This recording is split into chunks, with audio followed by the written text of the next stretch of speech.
বিচার বিভাগের প্রতি মানুষের আস্থার সংকটের কথা আপনি যেমন বলছেন, আবার এক শ্রেণীর মানুষ বলছে বিচার বিভাগের কাছে যে তার ন্যায় বিচার পেয়েছে, এটাও আছে। এটা একটা মিশ্র প্রতিক্রিয়া। এই প্রতিক্রিয়া দিয়ে আমরা এগিয়ে যাচ্ছি। আমরা ইতিমধ্যেই বলেছি বাংলাদেশে 40 লক্ষের উপরে মামলা পেন্ডিং আছে। আমরা মামলার জট কমাতে চাই। আমরা একদিকে মামলার জট যেমন কমাতে চাই, আর একদিকে মামলার ফ্লো কমাতে চাই। এই দুইটাকে সামনে রেখেই আমরা লিগ্যাল এইড কর্মসূচি দিয়েছি এবং লিগ্যাল এইড কর্মসূচির মধ্যে আপনার মিডিয়েশনের ব্যবস্থা করেছি। এই মিডিয়েশনে একদিকে যেমন যেগুলো ছোটোখাটো মামলা আছে সেইগুলো যদি কেউ মনে করেন মামলা চলা অবস্থায় সে মিডিয়েশন করে চলে যাবেন, সেইটা যেমন সহজতর পথ হবে। আর একদিকে নতুন মামলা করতে গেলে সেখানে আমরা মামলা করার আগে যদি সমাধান করে দিতে পারি তাহলে আদালতে নতুন মামলার সংখ্যাও কমবে।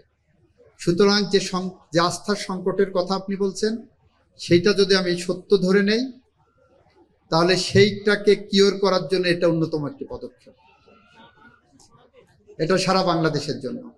আমরা যে বিল উত্থাপন করেছি সেখানে বলেছি যে অধিকতর যাচাই বাছাই করা প্রয়োজন।